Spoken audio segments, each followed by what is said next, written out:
So kita macam sebenarnya nak santai-santai je, lebih kepada nak buat macam support group untuk TTC.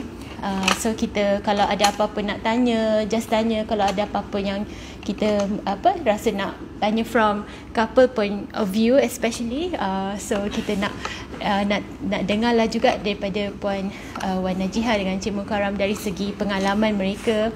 Panjang tu 13 tahun, bukannya pendek. Sebab saya ingat Puan kata, doktor saya tak percaya lagi betul ke saya pregnant ni, macam tu. So banyak kali juga setiap kali datang follow up tu, tapi mesti dah lalui macam-macam, sebab dari segi 13 tahun tu bukannya sekejap.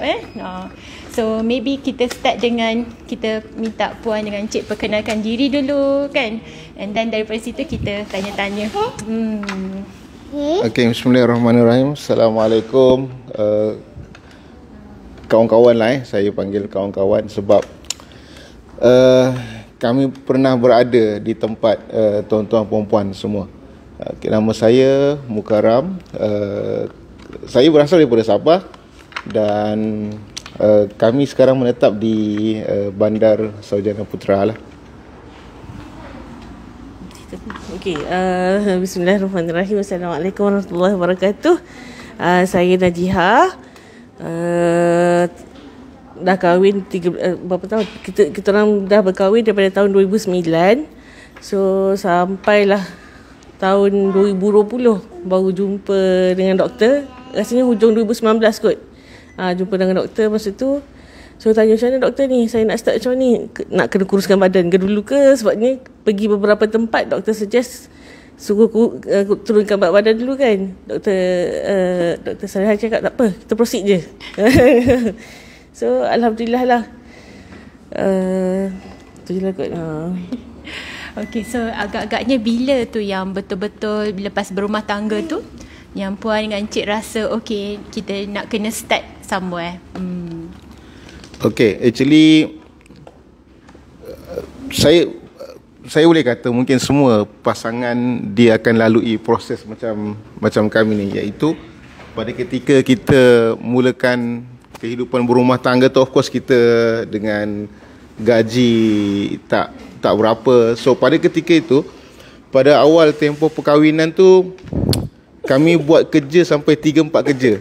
So pada ketika itu mungkin kita tak terfikir ke arah nak ada zuriat. Walaupun jauh di sudut hati kami tak pernah discuss openly tahun ni kita dah sampai masa nak ada anak, tak pernah. Sebab masa tu priority pada kami adalah macam mana nak survive sebagai pasangan yang baru berumah tangga lah. Sampai satu tempoh tu yang buat 3 ke 4 kerja. Then dalam tempoh tu juga banyak effort atau usaha lah yang kami buat. Masuk grup support Facebook, pergi berubat, jumpa ustaz dan sebagainya. Tapi secara jujurnya untuk sit down discuss openly bersama suami isteri tu memang tak pernah dibuat. Mungkin kerana masing-masing ada ego dan sebagainya. Tapi kalau kita tahu tempat ni ada ustaz, kita pergi. Tempat ni ada cikgu, ada guru, kita pergi. Tapi untuk sit down discuss, okay, kita sepatutnya sekarang ni dah kena ada anak, memang tak pernah. Tapi masing-masing jauh di sudut hati tu, kami bermonolog sendiri, sebenarnya kami dah perlu ada anak dah sebenarnya. Cuma tak pernah openly discuss sesama suami isteri, sehinggalah yang betul-betul kami terfikir perlu ada effort yang bersungguh ke arah zuriat ni pada ketika nak masuk PKP rasa. Pada nak masuk PKP tu, masa tu mungkin kehidupan dah agak stabil, tak perlu nak buat 3-4 kerja dah masa tu. So bila dah stabil sikit, banyak masa kat rumah. Bila banyak masa kat rumah tu, masa tu lah baru mula terfikir. Dan masa tu baru kita mula discuss openly lah suami isteri bahawa kita perlu nak buat IVF dan sebagainya lah. So masa mula-mula discuss tu agaknya rasa macam apa, apa yang didiscusskan bila rasa okey dah PKP, mungkin masa tu ramai juga sebenarnya masa PKP mengambil orang kata kesempatan yang work from home. Mungkin ada juga yang pasangan jumpa lebih kerap lagi sebab selama ni kalau kerja tak sempat, malam je berjumpa. So bila PKP dah duduk dalam rumah je baru bersemuka. Siapa yang agaknya yang start dulu? Okay, we have to. Okay, of course lah daripada saya lah kan. Okay, tapi kalau boleh saya nak flashback daripada tahun 2000. Okay, boleh. Okay, daripada 2009 yang kami kahwin. Lepas tu pada tahun 2011 kami ada buat rawatan dekat IUI dekat PPKN. Masa tu doktor dah kata dah bagi tahu awak ni ada PCOS. Memang saya ada PCOS. Memang daripada day first period pun memang period tak stabil lah. Maksudnya kadang-kadang setahun tu 3 kali je period kan. So bila ada PCOS, doktor kata sama ada cara pertama memang kena kuruskan badan lah. Orang PCOS kan badan cepat naik. Okay. Dan cara kedua kena buat operation laparoscopik. So pada tahun 2013 saya ada pergi buat laparoscopik dekat Hospital Damai yang kena tebuk, doktor keluarkan PCOS apa semua tu lah kan. So tunggu pergi dengan kawan tu dah dekat dah dapat baby, tapi kita masih lagi menunggu kan. So macam then tahun 2015 kami ada buat rawatan IUI dekat klinik Dr. Hamid Arsyad juga. Tu rawatan IUI kedua lah. Kali kedua pun orang kata belum ada rezeki lagi. Lepas tu 2018 ada juga plan nak buat IVF dekat PPUM. So dah sampai sana buat test apa semua bla bla bla. Tapi tiba-tiba masa tu dia kata lab tengah under renovation, tak boleh nak proceed. Nak dijadikan cerita kan. Rupanya Allah takdirkan kami untuk berjumpa dengan Dr. Saleha lah pada 2020. Kebetulan masa tu Sofia baru buka sebenarnya. Masa COVID tu kat Petaling Jaya. Kita orang buka je COVID. Masa kita orang macam termenung sekejap, macam mana ni? Tapi orang penuh juga. So itulah alhamdulillah dengan masa COVID tu I guess ramai juga yang sebenarnya boleh fokus balik apa yang kena buat, apa yang tertunggak orang kata. So dan masa itulah bermulanya rawatan. Terkejut tak doktor kita bincang-bincang okey puan buat IVF lah. Dia mungkin ialah mungkin pada orang lain COVID ni satu macam bala kan. Kita tak boleh nak kerja income kita ni, tapi kami decide nak buat IVF masa tu sebabnya kita kurang stres, kerja pun daripada rumah. So kita decide rasanya mungkin ini masa yang sangat sesuai lah untuk travel, tak ada jam dan sebagainya. Then first trial tu yang kita buat IVF tu tak jadi kan. Betul. Okay. Apa ingat tak masa tu? Puan cerita. Okay, first IVF masa tu doktor kata macam over banyak tapi terlalu macam terlalu banyak tapi tak boleh nak flash tak bersenyawa tak berjaya disenyawakan lah. Maksudnya bila masa tu dah start masuk kerja dah. So bila lab call bagi tahu okay out of 10 yang survive 5 tu untuk day 3.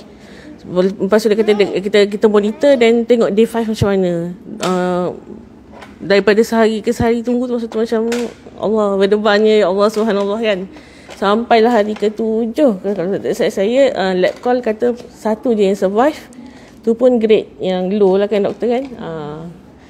So masa tu kita orang dengan pasrahnya pergi jumpa doktor juga macam apa ni macam mana, apa kita orang perlu buat ni doktor, apa kita perlu buat, minta advice daripada doktor lah masa tu. Ya masa tu macam kita pun upset lah, kita dapat telur banyak. Tapi bila tengok dia tak bersenyawa hari esok tu. So dan kita tahu itu petanda telur tu most likely terkesan yang kuat dengan PCOS tu. Maksudnya kualiti dia tak memuaskan. So dan kita tahu bila kualiti tak memuaskan, most likely masa hari ke-5 ke-6 tu kita akan dapat less. So embryologist akan telefon esoknya lepas kutip telur, kita rasa okey, telur banyak ni, okey, InsyaAllah lah kan. Lepas tu harapan dah naik dah. Lepas tu esok tu embryologist tengok, dia kata separuh je yang bersenyawa. So tu dah tahu, okey, dah something not right dengan kualiti telur. So bila kualiti telur tu kuranglah yang bersenyawa. So untuk dia nak jadi hari ke-5, ke-6 nak bekukan, kita kena prepare ada possibility yang bilangan kalau dapat mungkin 1, 2. Ada juga yang tak menjadi langsung. So selalunya embryologist akan telefon couple dulu, baru kita jumpa dekat klinik. So macam seminggu selepas kutip telur kita jumpa kat klinik nak bincang balik. So masa tu puan dengan encik dah tahu dah lah. Masa embryologist telefon tu pun berdebar juga kan. Masa tu dekat office cepat-cepat masuk dalam kereta nangis. So macam dah macam ya Allah, subhanallah, macam tu lah. Lah, pasrah dan berserah je lah masa tu kan. Ya, encik rasa macam mana masa tu, Profesor? Dia first dapat tahu tu, nak kata macam mana, masa buat IVF tu pun kita bukan putus harap, cumanya kita rasa usaha sebelum tu dah terlampau banyak, dah terlalu banyak. Ada satu peringkat tu kami terpaksa ulang-alik ke Melaka jumpa ustaz ni. Ada tu peringkat tu terpaksa ulang-alik ke Semenyih sampai 3 bulan konsisten, setiap minggu ulang-alik. Setiap kali pergi tu ada benda lah kita bawa, itu ini dan sebagainya. Bagi tahulah mana ustaz yang tak akan jumpa, Banting ke sana hampir semua pergi tempat. Jadi sejujurnya masa kami buat IVF tu, saya buat IVF dengan tak letak apa-apa pengharapan. Bukan kita putus asa pada Rahmat, cumanya usaha yang kita buat sebelum tu dah macam tawar hati dah. Tapi tak apa, kita buat juga. So masa saya dapat tahu tu masa depan doktor lah kan.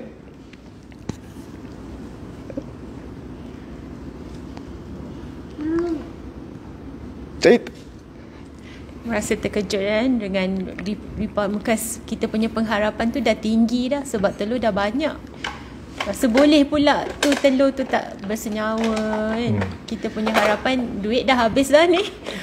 Tu satulah, tapi lebih kepada kita punya perasaan kita punya pengharapan that this might be the one kan. Betul. Masa depan doktor tu saya tak tahu nak react, tak tahu nak bagi reaksi macam mana.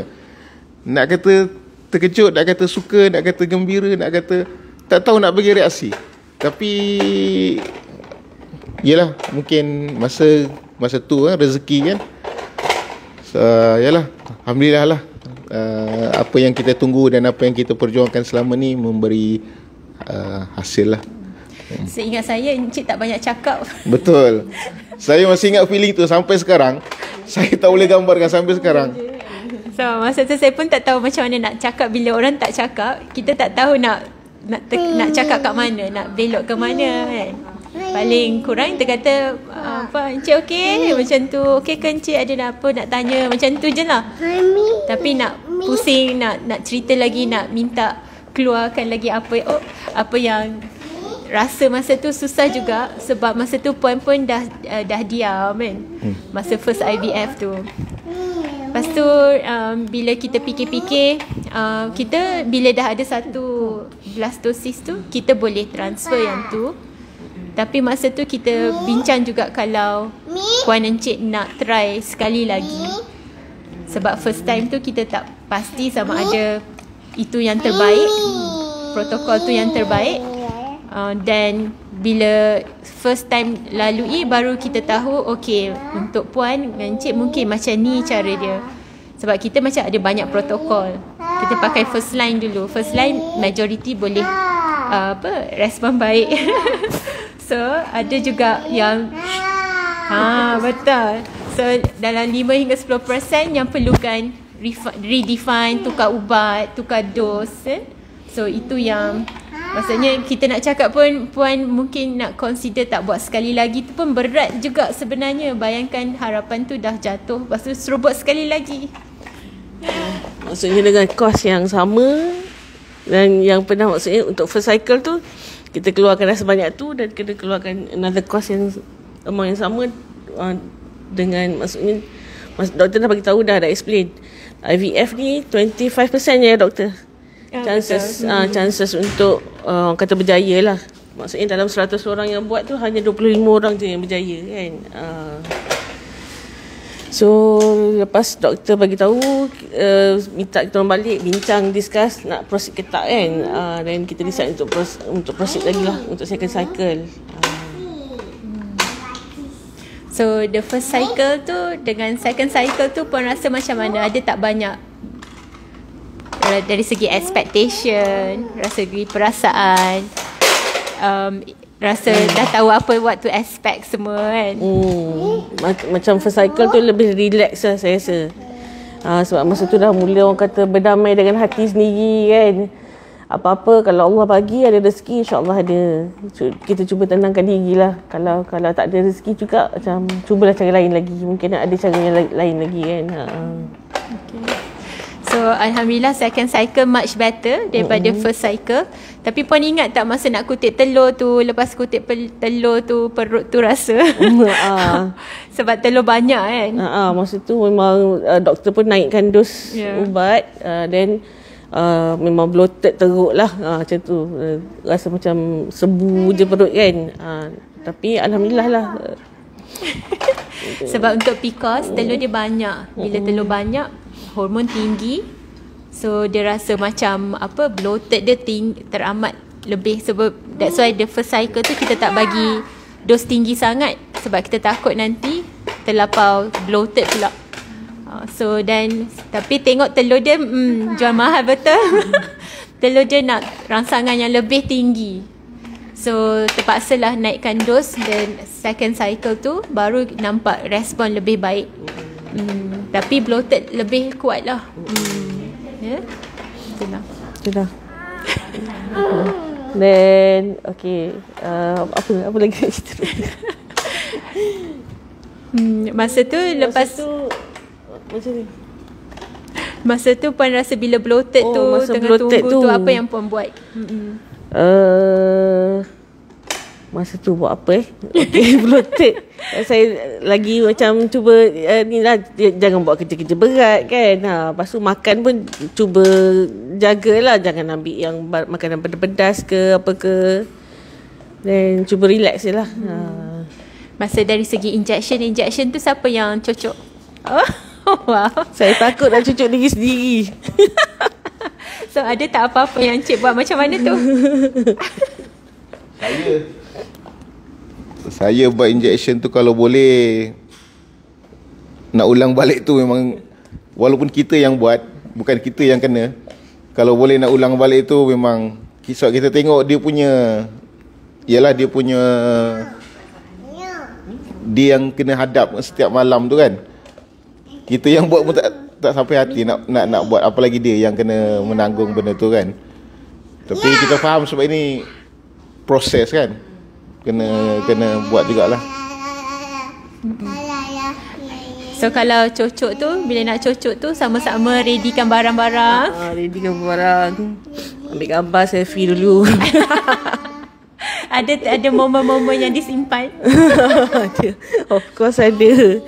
Lepas tu ni kalau macam make sure tak macam pesan kat dia lah, hari ni cucuk kat sini, esok cucuk kat sana pula, sebab dah kerap sangat kan sampai lebam-lebam berdarah tu biasalah kan. So ada dalam 14 hari cocok. The first 5 days tu 2 injection. The last 6 hari yang seterusnya, daripada hari ke-6 tu terus 3 injection. Waktu yang sama, tempatnya hampir sama. Tapi sebenarnya tak ada sakit ke apa ke, tak ada. Yang sakit sikit masa cucuk nak pecahkan telur doktor. Yang matangkan telur, yang final injection. Yang final injection tu. Betul. Masa OPU? Malam sebelum OPU? Berubah-ubah. Sebab kita ada bagi ubat untuk buang air kan. So kadang-kadang ramai yang tak boleh tidur malam tu. Sebab dia pergi ulang alik, pergi buang air. Sebab nak bagi usus tu orang kata kosong lah. Ataupun kurangkan risiko jangkitan. So malam tu selalunya nervous, pada masa sama membuang. Lepas tu saya ingat lagi bila datang masuk OPU tu macam ramai yang serah diri je lah. Dia pun nak bercerita. So bila serah diri tu datang je, entah apalah dalam perut tu. Tak apa.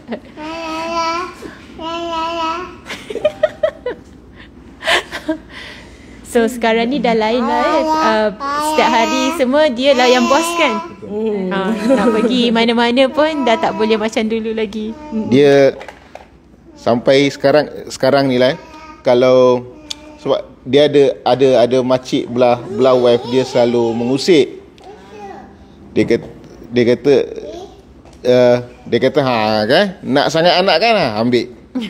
Sampai tapi kita tak anggap benda tu sebagai satu benda yang negatif. Kita gelak lah dengar. Betul lah. So di dalam usia sekarang ni macam kita orang pun dah masuk 40. So yalah, dia ada efek sikit lah dengan letih dan sebagainya. Tapi lah kalau jumpa makcik tu, dia akan kata nak sangat kan, ambil. Kita gosip. Kita gosip. Okay, so lepas OPU tu balik rumah, selalunya lepas OPU tu 3 hari juga perut tu bengkak kan, rasa. And then baru surut kan. Dari segi Encik rasa macam mana masa OPU tu? Perasaan? Nervous juga, berapa telur dapat, berapa bersenyawa second time tu kan? Sebab masa tu saya bab term apa proses semua tu memang saya tak ambil tahu sangat. Sampai kan ada beberapa proses tu dia kata, bukan hari tu saya dah terangkan ke kita dah step begini. Sampai 3-4 kali memang saya tak dapat tangkap. So sepanjang proses tu, apa yang dia beritahu saya buat, saya follow. Apa yang dia minta saya terpaksa buat lah. Itu je lah yang kita mampu di level sebagai seorang suami kan. Ada apa permintaan khas ke masa tu? Masa bila masuk OPU tu tak. Betul. Masa cocok-cocok tu, ada tak side effect apa-apa yang puan ingat? Tak ada kot. Rasa okey sajalah. Cocok tu okey lah. Alhamdulillah okey lah. Cuba tenangkan diri lah, cuba enjoy je. Macam orang kata lalui je, InsyaAllah kan. Lebih kepada banyak doa lah. Lepas tu orang kata jaga amalan, jaga macam banyakkan istighfar apa semua tu kan, selawat 1000 kali sehari, istighfar 1000 kali sehari. Lepas tu sepanjang orang kata ikhtiar hamil, ada antara pesanan suruh baca surah Maryam, sampai ke hafal lah surah Maryam tu. Sebabnya betapa terlalu kerapnya membaca kan. Antara benda-benda tu lah. Okay. Mana lagi mendebarkan masa FET, frozen embryo transfer ke masa kutip telur? Masa kutip telur ke masa frozen embryo transfer? Masa FET lah doktor. Ya. Masa FET kita sedar di mana kita masukkan yang apa je, mulut itik tu. Masukkan kateter. Sebenarnya doktor pun nervous juga sebenarnya sebab kita nak kena buat perfect kan. Kita nak buat perlahan-lahan, tak nak berdarah. Kita nak masukkan kateter tu smooth je. Betul. Tapi ramai yang kata tak boleh nak tahan pundi kencing tu. Betul. Masa tu memang orang kata sebab kena minum air banyak kan, sampai kita punya pundi kencing betul-betul penuh. Macam selagi tak doktor check, kalau tak okey lagi minum lagi air kan. Sampai betul-betul ni penuh baru boleh doktor akan proceed untuk transfer. So masa transfer tu kita masukkan kateter ke dalam rahim, and then lepas tu baring setengah jam set, baru pergi bilik air. Bayangkan pundi kencing tu penuh, kita scan lagi, tekan perut lagi, lepas tu kita masukkan speculum lagi, and then kena tahan setengah jam pula. Betul. So yang tu cabaran masa FET pula. Lepas tu puan rehat kat rumah 2 minggu. Masa tu apa yang puan buat masa tu? 2 minggu. Okey, sebelum tu antara momen yang saya paling tak boleh ingat, tak boleh lupakan masa FET tu kan, kita nampak skrin masa doktor nak masukkan blastosis doktor. Betul. Nak masukkan blastosis tu, nampaklah benda tu macam berenang-renang. Dia ada 2 kan doktor kan masukkan. AA dengan B, AB macam tu lah. nampak benda tu berenang. Masa tu doktor kata selawat, baca doa banyak apa semua kan. Selawat, kita selawat sesama puan. Masa tu subhanallah, itu antara momen yang saya tak boleh lupakan lah. So dalam masa tu WW tu sepanjang waktu tu, sebab rumah 2 tingkat, rumah ni, so memang saya minta husband clearkan bilik bawah. Memang tak jaga, memang tak naik lah, tak turun naik tangga, banyakkan bed rest, makan pun betul-betul jagalah.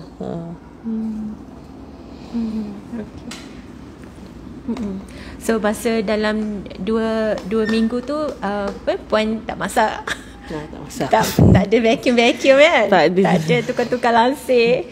Semua tugas buat alih arah dah.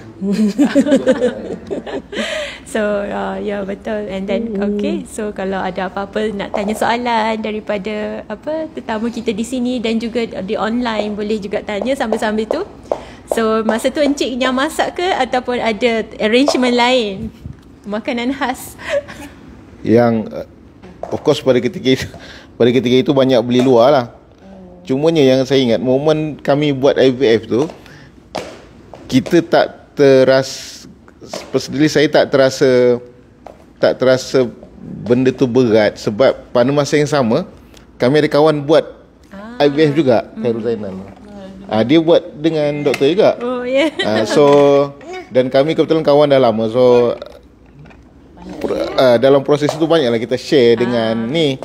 So tu tak terasa lonely sangat lah. Maksudnya ada support juga. Betul.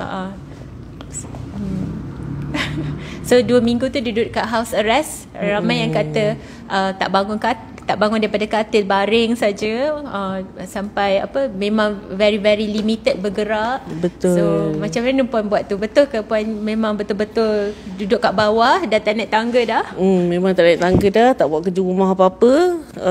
Makan jangan makan pedas, jangan makan benda yang berangin kan doktor. Lepas tu ais kalau boleh kurangkan. Dan tu je lah kot, banyak blend jus kiwi, jus avocado semua kan. Itulah. Setiap hari tu macam make sure jaga pemakanan dan amalan. Antara lagi satu amalan yang mungkin saya boleh share, saya pernah dengar ada orang share dengan saya. Dia kata cuba bila kita jumpa dengan orang, macam contohnya kita berjalan dekat mall kan, sepanjang kita berjalan kita nampak ada orang tengah naik wheelchair, ada mungkin orang susah, ada orang yang bawa anak macam dalam keadaan yang orang kata kurang sempurna, OKU ke apa ke. Hati kita sentiasa doakan orang. So bila kita sentiasa nampak je orang dalam susah, nampak je orang macam kereta orang kata tepi jalan, mati tepi jalan ke apa ke, orang dalam keadaan susah, kita cepat-cepat kita doakan, ya Allah pemudahkan urusan dia, ya Allah. Setiap waktu, masa tu setiap waktu bila kita doakan orang, insya-Allah doa tu akan balik kepada kita. Antara amalannya. So basically selalunya kita jumpa dalam 10 hari. So duduk kat rumah 10 hari. So ada test tak? Ada rasa dah test, ada nyorok-nyorok tak? Beli test, urine saya, test UPT UPT. UPT test tu sebenarnya dah banyak stok, 13 tahun kan. Banyak sangat stok. Dah orang kata berbakul-bakul lah. Test buang.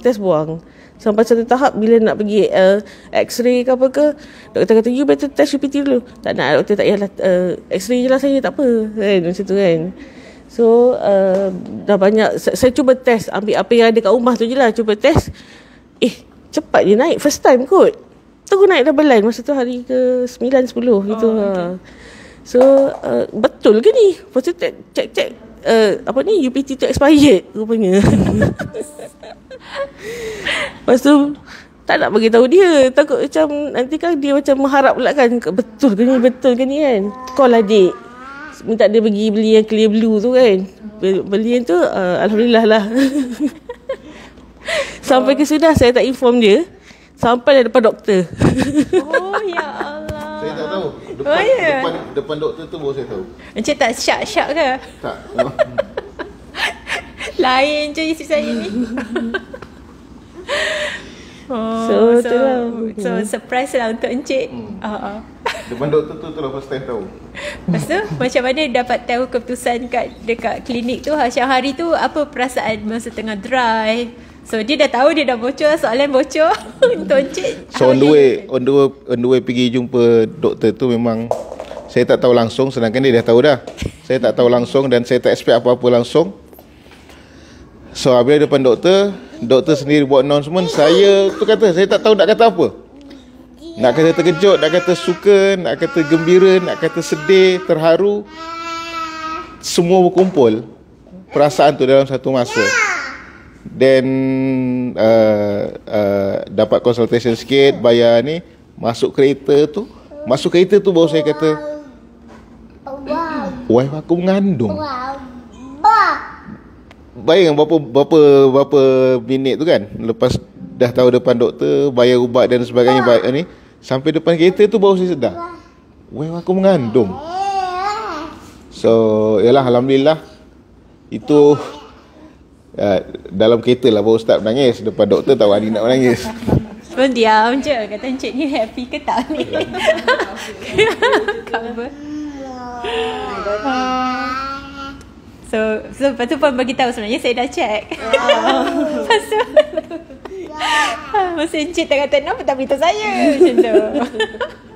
So, saya tak tahu, mungkin saya jenis orang yang validate punya orang kan. Mungkin kalau dia beritahu awal pun masih saya yakin reaksi saya kalau dia beritahu awal, jangan beria sangat, kita pergi jumpa doktor dulu. Jenis begitu. Biar orang yang autoriti yang bercakap. Begitu. Itulah.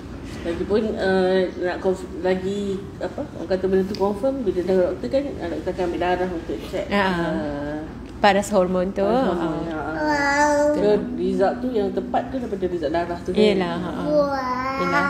So bila hormon tu kita tahulah berapa paras dia, berapa yang confident. Kalau bila kita nak 100 ke atas kan, barulah nampak dengan clear blue. Dia tulis berapa minggu pun pergi yang digital punya lah. Betul, berapa minggu. Betul. 1 to 2 weeks. 1 to 2 weeks. So seawal kita boleh check seawal 7 hari selepas embryo transfer. Tapi tu terpulang masing-masing nak check ke tak. Tapi kalau datang sini kita akan tanya, pun ada check ke? Ui, tak sabar doktor nak check. Siapa tak sabar kan duduk kat rumah. Saya pun saya rasa mesti saya nak check. Yelah, tapi masing-masing. So ada orang kata comel yang baik. Alhamdulillah, tahniah Puan dan family. Puan Afini, ada makanan atau apa-apa yang boleh bantu tak masa sepanjang FET tu? Ada tak Puan, selain pada yang makan yang sihat, ada apa-apa lagi amalan yang Puan buat? Makan ayam tak? Makan daging tak? Tu saya tak orang kata tak adalah macam terlalu jaga yang betul-betul. Lebih kepada macam betul-betul tak pedas langsung tak ambil lah. Pedas tak ambil lah. Minum kopi tak? Puan minum kopi? Sikit-sikit. Saya kopi cravers. Yelah, satu cawan sehari okey lah. Tapi bila tanya doktor pesan kurangkan minum kopi kan. Kurangkan minum kopi, tak boleh doktor. Suka minum kopi. Betul. Okay. Alright. So dari segi Encik, macam mana pula kalau orang kata nak advice, seperti bila untuk lelaki kan, dia tak ekspresif kan, tak boleh nak cakap, bukan tak boleh nak cakap, maksudnya tak boleh nak react masa tu kan. Macam mana tak boleh nak tunjuk?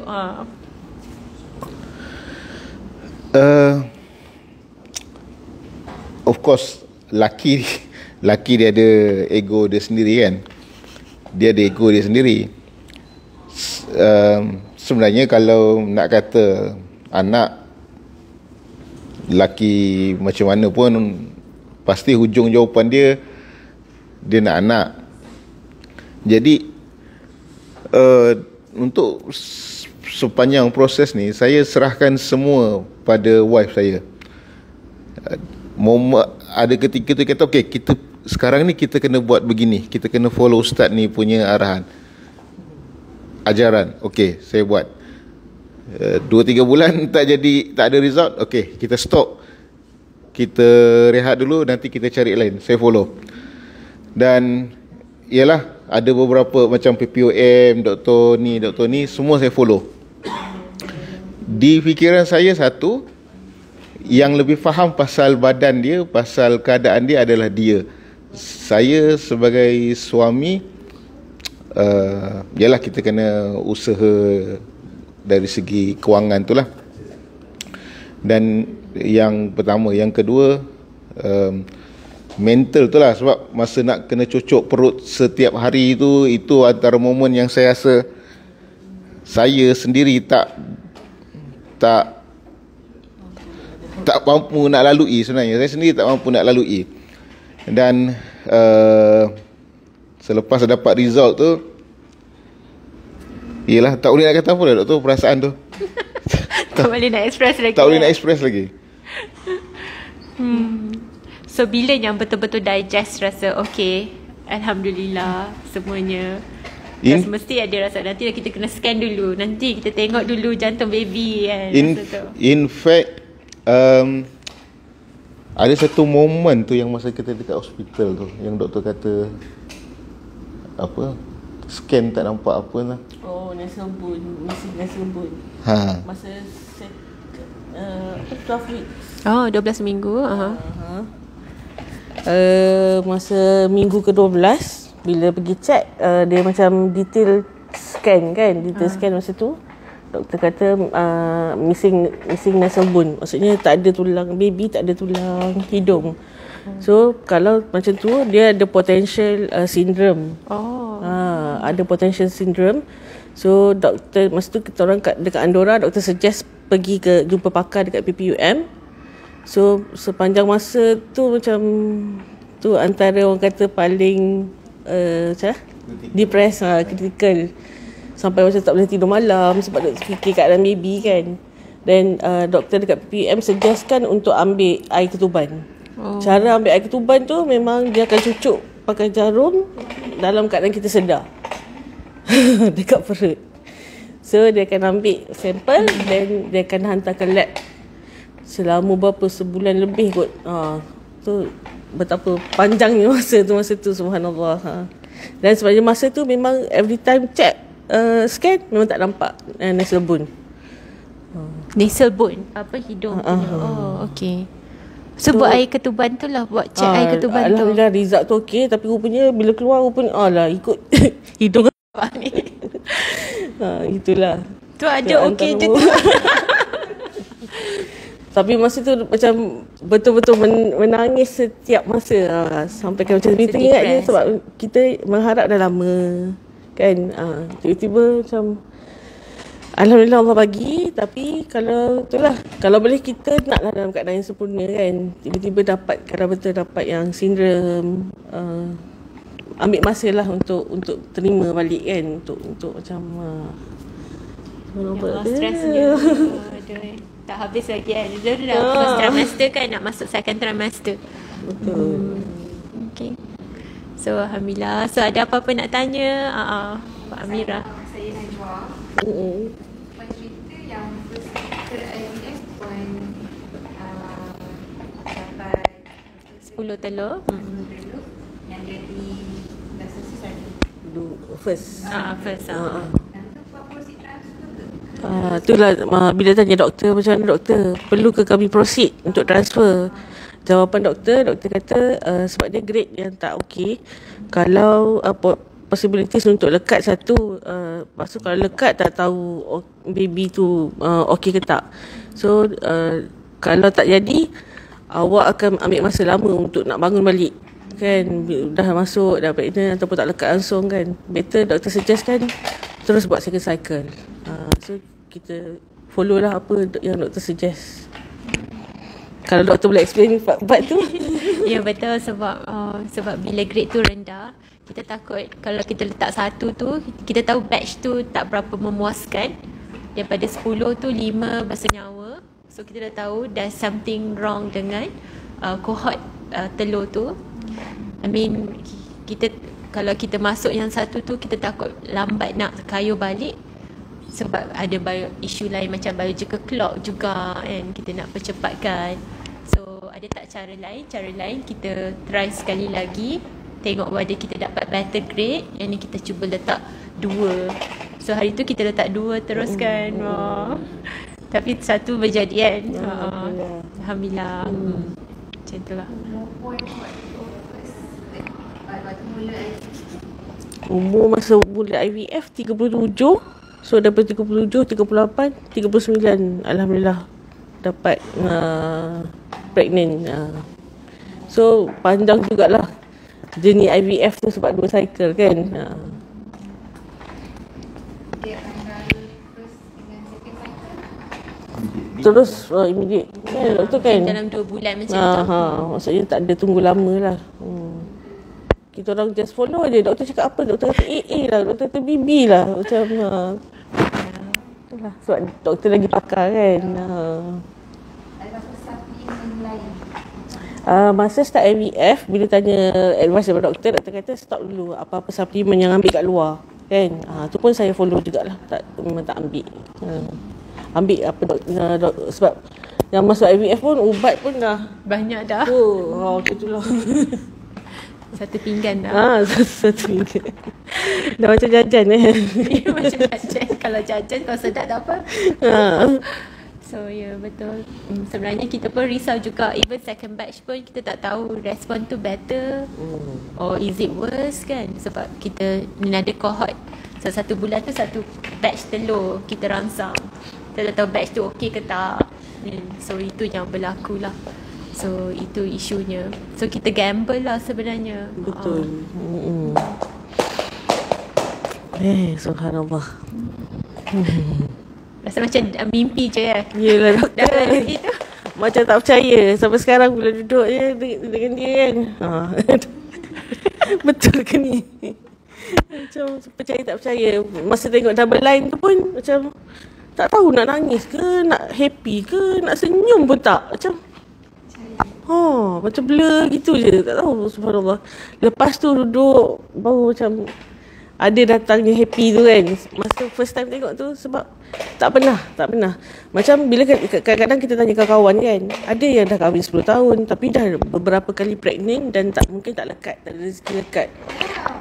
Pengalaman saya memang tak pernah lekat walau sekali.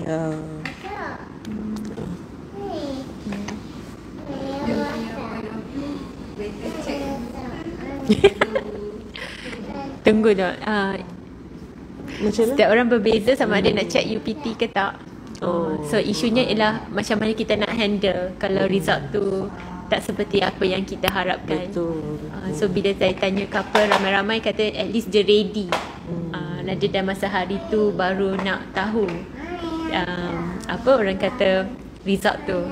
So at least dia dah ready, dia dah ada expectation, dia dah tertentu. Macam itulah.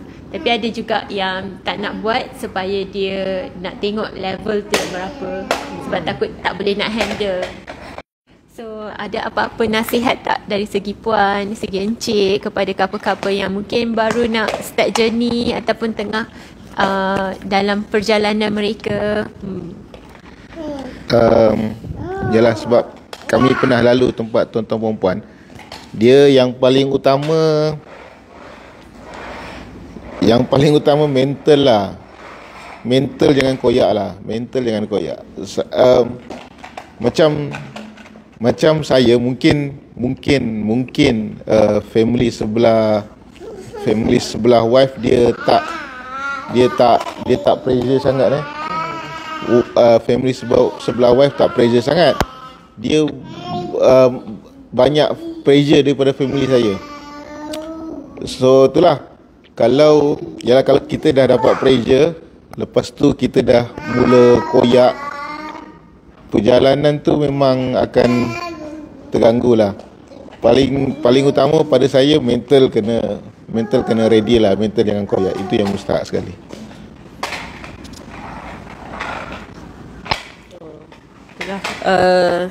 Orang kata kalau dah betul lah yang apa yang husband saya bagi tahu tu. Sebabnya kadang-kadang kita satu paling takut nak balik kampung time raya. Tu pengalaman saya sendirilah. Balik kampung time raya kadang-kadang ada setengah makcik yang orang kata, yelah, orang kata dia mungkin dia risaukan kita kan sebab dah kahwin lama tak dapat anak sampai kesudah ni kan. Duk tunggu orang lain dah 4-5 orang kan, kahwin 10 tahun dah 4-5 orang anak dah. Kadang tak masuk, datang beraya rumah kita tak masuk rumah lagi, kat pintu lagi. Kau ni bila nak ada anak? Macam tu kan. Mungkin tu sapaan mesra daripada dia lah kot. Kan. So itulah orang kata pagi raya pun, malam raya pun dengan takbir raya pun macam nangis kan. Macam orang lain happy, tapi kita alhamdulillah happy juga. Allah bagi sihat, Allah bagi cukup rezeki apa semua kan. Tapi kita nak dengar suara anak ni kan, suara budak kan. So macam kita orang tua beraya tak ada apa dah kan. So kita nak tengok anak happy, main bunga api, nak bersama-sama dengan dia kan. So tu bezanya kat situ lah. Alhamdulillah lah sekarang ni dah orang kata malam raya menangis juga, sama-sama menangis juga, tapi menangis bersyukur. Alhamdulillah. So sekarang kalau balik kampung, apa yang diorang tanya first? Bila nak tambah adik?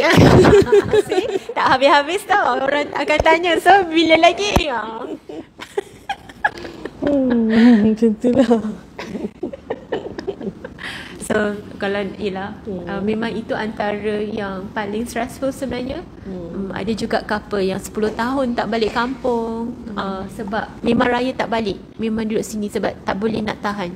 Orang akan cakap, orang akan tanya.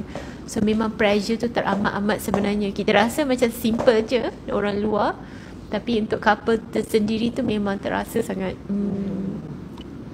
biasalah mulut-mulut orang kan, ni tak pandai ni, ajar pula cara macam ni, kena buat macam ni, kena buat macam ni. Itulah doktor. Cik nak kata apa-apa? Tu kata tadi setiap kali raya apa kita terngiang juga kalau ada suara anak sendiri kan. Sekarang tak tunggu raya 24 jam. Kalau boleh selentik mulut dia. Jangan. Sian je. Tu dia bayar cukai bayar hutang lama dulu. Berapa 13 tahun tu. Aduh. So, dalam masa yang sama juga ada juga kawan-kawan kami yang dah lama kahwin, yang kahwin pada tahun yang sama kami kahwin, belum dapat rezeki lah, belum dapat rezeki. So kita bagi advice apa yang kami lalui, suruh dorang buat jugalah. Betul. Ya, sampai ke satu tahap bila dah dapat anak, macam nak post dekat Facebook, nak share kan, orang kan suka share momen-momen dengan anak semua. Saya tak sampai hati nak buat. Sebab saya tahu bila saya tengok orang share pasal anak, saya akan macam Allah, subhanallah kan. Itulah sebulan sekali boleh lah. Kalau macam sekarang gitu tak ada lah kot.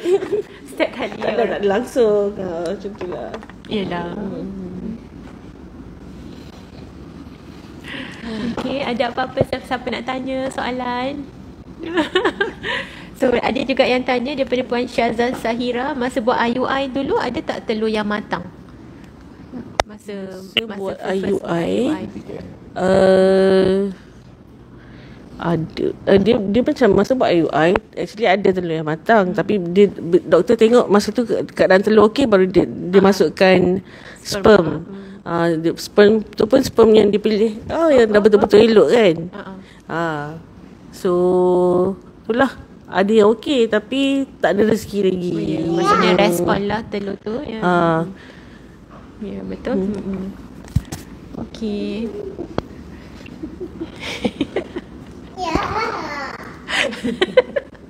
So sekarang rumah tak boleh lah, kena make sure okay. Berwarna-warni. Dah tukar, dah tak cantik-cantik dah. Kemas-kemas. Saya jenis rumah tu kena in order. Sebelum ni selepas ada dia lantak lah. Dah tak irau dah. So saya jenis okey, barang ni kena letak kat sini, barang ni kena letak kat sini. Sebelum ni lah. Selepas ni rasanya remote TV tu dah 2 kali tukar dah. Dia buang entah ke mana dah. Dah tak ni dah. Dah tak boleh nak buat apa dah. Betul. Okay. Alright. So, okay last. Ada tak apa-apa tips ataupun kata-kata nasihat dari segi puan, encik, dari pelbagai lah hubungan suami isteri, melalui pelbagai cabaran kan, dah pregnant macam-macam pula, ada scan pula kan, buat ujian air ketuban lah pula kan. So banyak tu nak kena, bukan mental tu jangan koyak lah rasanya. Lebih daripada tu kot. Ada beberapa orang kawan yang melalui apa yang pernah kami lalui. Ada kadang tu husband tak support, ada kadang tu wife-nya yang tak nak buat. So pada saya, macam saya tak ambil pot sangat, tapi saya support. Setiap perincian proses tu memang saya tak tahu sekarang ni kita di level berapa, kita tengah buat apa, saya tak tahu. Tapi yang mustahak sekali adalah kita support apa yang dia buat. Apa pantang kena buat, kita buat. Apa perkara kena buat, saya follow je. Rasanya itu je lah yang saya boleh support dia lah.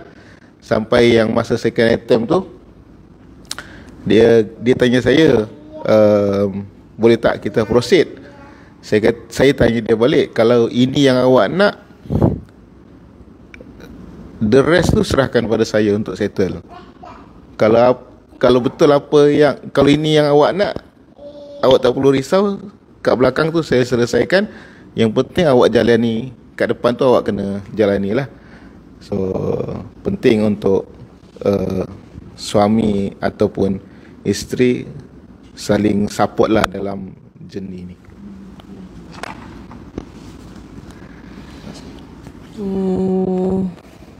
Nah, hilang lah tiba-tiba cakap apa tadi.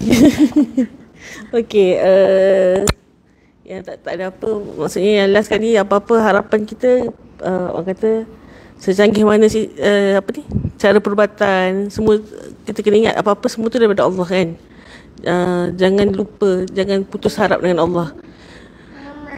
Maksudnya apa yang Allah bagi, itulah masa yang terbaik, itulah masa yang tepat kan. Bila kadang-kadang datang, saya pernah sampai kena anxiety apa semua kan. Kita kena ingat satu, selalu saya amalkan macam wa ufawwidhu amri ila Allah, innallaha basirun bil ibad kan. Aku serahkan segala urusan aku kepada Allah, sesungguhnya Allah Maha melihat hamba-hambanya kan. Inilah. Betul. Sebenarnya kat sini kita dari segi support untuk couple melalui ini memang ada yang perlukan husband and wife kena be strong. Kalau seorang-seorang, bayangkan kalau husband tak support, isteri tak support, susah nak pergi further. Ada yang perlukan counselling, ada yang pergi support group sepanjang rawatan ni. Sebab kalau straightforward okey, tapi kita tak tahu kan laluan kita macam mana. Tapi betul lah macam wife saya kata tadi, betul, kita kalau boleh, kita nak after kahwin immediately dapat zuriat lah kan. Dan orang lain pun kata begitu. Tapi pada ketika kita belum ada zuriat, kita kata kenapa kami diuji, kenapa kami yang kena, kenapa bukan orang lain. Namun pada ketika ini dah ada seorang zuriat ni, apabila saya duduk dengan wife saya kata memang betul ini momen ataupun ini masa yang sesuai. Kami flashback balik, kalau kami dapat dia pada tahun sekian, kami rasa masa tu dengan rumah kecil, ekonomi tak sesuai, dengan masa tu kena buat 3-4 kerja, mungkin ada kesan yang tak baik pada dia. Jadi mungkin ialah ada hikmah dia baru datang pada ketika ini. Dan pada ketika ini baru saya berdamai dan saya setuju dia datang, rezeki itu datang pada masa yang sesuai. Dia tidak awal, dia tidak lambat.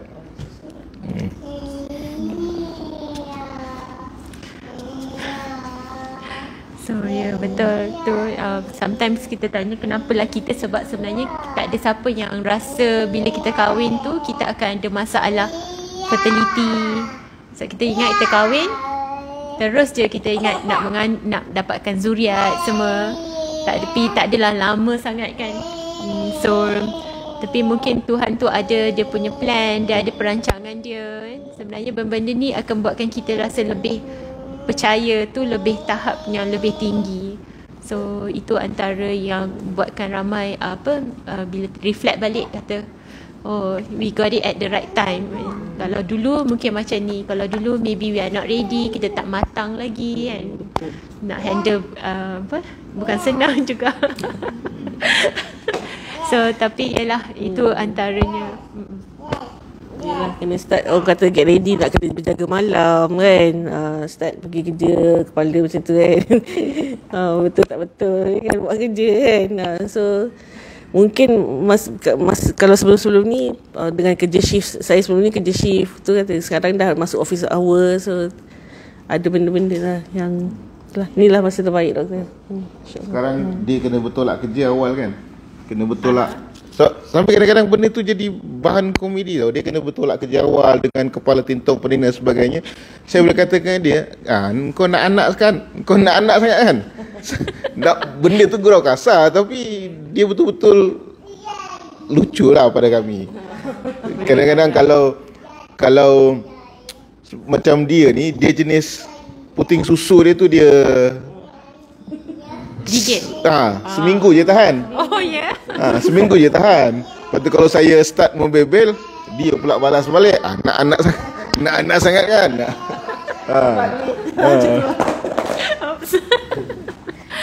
Yelah, tapi kalau macam reflect balik sekarang ni, kita boleh senyum lah kot kan. Tapi boleh ketawa ke, tapi masa tu memang kuat juga dia punya ujian dia. So I think mungkin semua orang malu-malu nak tanya ni. So tapi tak apalah, maybe kita akhiri dengan ucapan terima kasih banyak-banyak kepada Puan Wan Najihah, Encik Mukarram. Sebenarnya kita buat ni lebih kepada nak bagi support, supaya nanti couple boleh dapatkan seolah bantuan, sokongan, kata-kata yang semangat. Yang penting lah mulakan, usahakan rather than just berserah sahaja. So lepas ni nak minta jemput ada kuih muih sikit.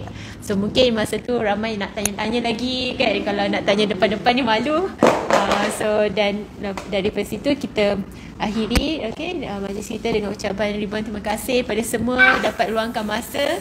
Kalau ada apa-apa nak tanya, terima kasih Puan Wan Najihah dengan Encik Mukarram untuk datang.